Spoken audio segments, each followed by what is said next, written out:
CM Jagan అమలు చేసిన సంక్షేమ పథకాలతో పాటు ఎమ్మెల్యేగా నియోజకవర్గంలో తాను చేసిన అభివృద్ధి కార్యక్రమాలే తనని మూడోసారి ఎమ్మెల్యేగా గెలిపిస్తాయన్నారు గజపతి నగరం వైసీపీ అభ్యర్థి బొత్స అప్పలనర్సయ్య. గడిచిన 5 ఏళ్లలో వైసీపీ ప్రభుత్వం చేపట్టిన అభివృద్ధి సంక్షేమ పథకాలతో ప్రజలకు ఎంతో మేలు జరిగిందన్నారు. గతంలో ఎన్నడూ ఇలా జరగలేదని కొనియాడారు. తన సోదరుడు మంత్రి బొత్స సత్యనారాయణ అడుగుజాడల్లో తాను రాజకీయాల్లో రాణిస్తున్నానని చెబుతున్న బొత్స అప్పలనర్సయ్యతో మా ప్రతినిధి Naidu face to face. Botsa కుటుంబం అంటే విజయనగరం జిల్లాలోనే కాదు, ఉత్తరాంధ్రలోనే ఒక ప్రత్యేక బాండ్ ఇమేజ్ ఉన్న కుటుంబం. ఈ కుటుంబం నుంచి ఈసారి 3 అభ్యర్థులు అయితే బరిలో నిలబడ్డారు.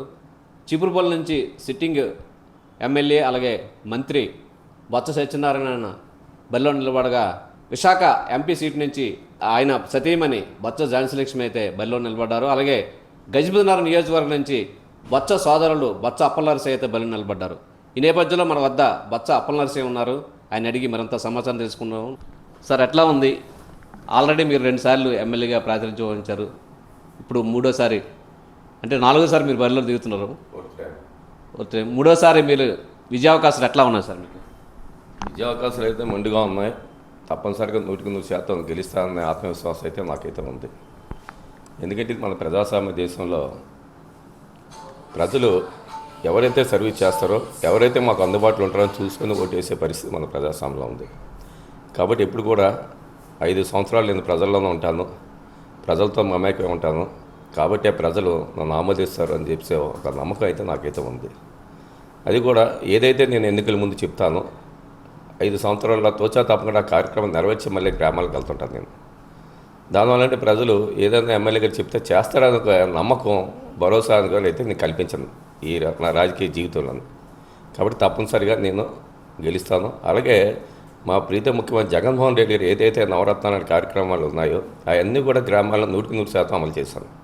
ఎక్కడ కూడా పార్టీలు అతీతంగా ఎక్కడైనా నేను గడప తిరిగినప్పుడు కూడా ఎవరైనా ఉండిపోతే వాళ్ళు తెలుగుదేశం పార్టీ ఇంకే పార్టీ అని చూడకుండా వాళ్ళకు కూడా అధికారులతో మాట్లాడి చిన్న మిస్టేక్స్ వాళ్ళు కానీ లేకపోతే ఇంకేదైనా కానీ మరి రాజకీయ కారణాలు కానీ ఏమైనా ఉంటే స్వయంగా నేనే వెళ్ళి మళ్ళీ వాళ్ళకి చెప్పి ఇప్పించే కార్యక్రమాలు చేశాను. కాబట్టి ప్రజలను ఆమోదిస్తారని పూర్తి విశ్వాసం అయితే నాకైతే ఉంది. అంటే మీరు గతంలో ఎమ్మెల్యే పనిచేస్తారు, ప్రజెంట్ ఎమ్మెల్యేగా పనిచేస్తున్నారు. నియోజకవర్గ అభివృద్ధికి సంబంధించి ప్రాధాన్యత అంశాలు చూసుకుంటే కనుక ఎంతవరకు నెరవేర్చాలనేది మీకు సంతృప్తి కలిగించే అంశాలు ఏమైనా ఉన్నాయి? ముఖ్యంగా లాస్ట్ టైం ఎమ్మెల్యే అన్నాడు పేదవాళ్ళకి ఇళ్ల పట్టాలు ఇవ్వలేకపోయింది. యాక్చువల్గా లాస్ట్ టైం 2009 ఎమ్మెల్యేగా గెలిచినప్పుడు కూడా ఆ రోజున పరిస్థితుల్లో హౌసింగ్ అయితే ఇచ్చాం కానీ ఇళ్ల పట్టాలు ఇచ్చే పరిస్థితి. కానీ ఈరోజు జగన్మోహన్ రెడ్డి తీసుకొని నేను చాలా చిన్న విషయంగా 30 లక్షల మందికి రాష్ట్రంలో పట్టాలు ఇచ్చారంటే అది చాలా మంచి విషయం. ఈరోజు నా నియోజకవర్గంలో మా గజపతి నగరం పురిటిమైన గ్రామాల్లో ఉంటే అక్కడ ఎకరం దగ్గర 5-6 కోట్లు ఉంటే పట్టాలు ఇవ్వాలంటే చాలా కష్టం. అలాంటి పరిస్థితుల్లో కూడా జగన్మోహన్ రెడ్డి గారు మరి పట్టాలు ఇచ్చి ఆ ప్రాంతంలో ఉన్న నిరుపేదలకు ఆదుకున్నానంటే చిన్న విషయం కాదండి అది. అలాగే అదేవిధంగా ఆయన తీసుకున్న కొన్ని నిర్ణయాలు ఉన్నాయండి. మీకు ఏది టీ పట్టాలేమో రెగ్యులేట్ చేయడం, ఇవన్నీ కూడా చాలా సంవత్సరాలు బట్టి భూమి దున్నుకున్నప్పుడు కూడా రైతులేమో దాన్ని అమ్ముకోవడానికి అంటే ఎందుకైనా కష్టం సుఖం వచ్చినప్పుడు అమ్ముకుందామంటే అమ్ముకోలేని పరిస్థితుల్లో ఈరోజు ఆ పరిస్థితులను గట్టెక్కి ఆ భూమిని కూడా కొనే పరిస్థితి కూడా వస్తుంది. అంటే ఇలాంటి నిర్ణయాలు గతంలో ఎప్పుడు తీసుకోలేదు.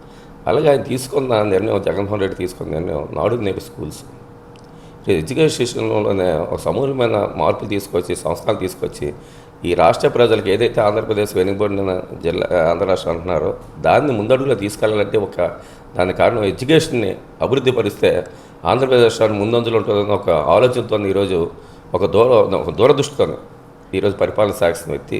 కానీ ఇలాంటి పరిపాలన సాగించిన గతంలో ముఖ్యమంత్రి ఎవరు చేయలే.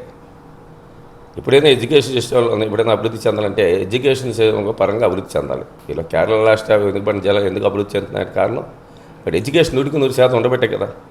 ఆ దిశగానే మన ఆంధ్ర రాష్ట్రం ఉండాలని ఒక ఆలోచన చేస్తున్న వ్యక్తి కాబట్టి జగన్మోహన్ రెడ్డి గారు తప్పనిసరిగా ఉంటారు. అలాగే నా నియోజకవర్గంలో కూడా నేను ఫస్ట్ నుంచి కూడా నేను జడ్పీటీసీ దగ్గర నుంచి కూడా ఆ రోజు జడ్పీటీసీ ఉన్నప్పుడు హై స్కూల్స్ అప్గ్రేడ్ చేయించుకొచ్చాను. ఆ తర్వాత రాజశేఖర్ గవర్నమెంట్లో ప్రతి మండలంలో కూడా కస్తూర్బా స్కూల్స్ పెట్టే కార్యక్రమం చేసి దానికి బిల్డింగ్స్ కట్టే కార్యక్రమం చేశాను. మోడల్ స్కూల్స్ కూడా నా కాన్షియన్స్ తెచ్చుకున్న కార్యక్రమం చేశాను. ఆ రోజు రెసిడెన్షియల్ స్కూల్ కూడా లేకపోతే ఎక్కడో నుంచి ఒక సినిమాల్లో పెట్టి రెసిడెన్షియల్ స్కూల్ తీసుకొచ్చి దానికి బిల్డింగ్లు కట్టే కార్యక్రమం చేశాను. ఈరోజు ఎడ్యుకేషన్ పరంగా మన వచ్చిన తర్వాత degree college government degree college పెట్టే కార్యక్రమం చేశాను.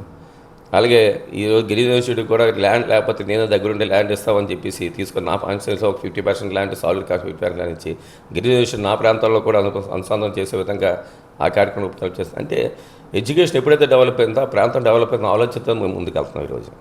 అలాగే ఇరిగేషన్ ప్రాజెక్ట్స్, ఆ తాటిపూడి సంబంధించి ఇరిగేషన్ ఏదైతే 12,000 ఎకరాలకు ఇస్తున్నామో దాన్ని ఆధునీకరణ పనులు చేసే కార్యక్రమం నా హయాంలో 2009లో దాన్ని శ్రీకారం చుట్టాను.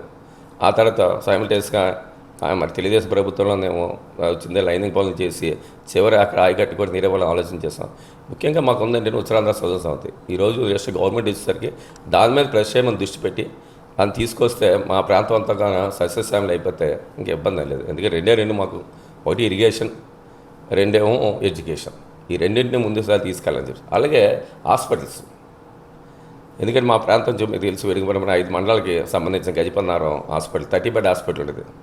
ఏదైనా గర్భిణీ స్త్రీ కానీ ఏదైనా క్రికెట్ కేసు వస్తే విజయనగరం తీసుకురావాల్సి వచ్చింది. ఇప్పుడు దాన్ని 100 బెడ్ హాస్పిటల్ చేయడం వల్ల చాలా ఉపయోగం ఉంది ఆ ప్రాంతంలో ఉన్న స్త్రీకి.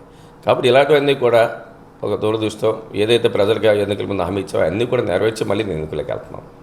ఒకవైపు సంక్షేమం, మరోవైపు అభివృద్ధి, 2 కళ్ళుగా నియోజకవర్గాన్ని అభివృద్ధి చేస్తున్నామని, రానున్న రోజుల్లో కూడా ఇదే పందా కొనసాగుతుందని చెప్తున్నారు. అలాగే ఏదైతే టీడీపీ నాయకులు కానీ చంద్రబాబు నాయుడు కానీ దిగజాడు మాటలతో విమర్శలు చేస్తున్నారు తప్ప అందులో ఏమాత్రం వాస్తవాలు లేవనేది కూడా బొత్స అప్పలనరసయ్య అయితే చెప్తున్నారు. కెమెరామెన్ శ్రీనివాస్తో నాయుడు, 10 టీవీ, విజయనగరం జిల్లా నుంచి.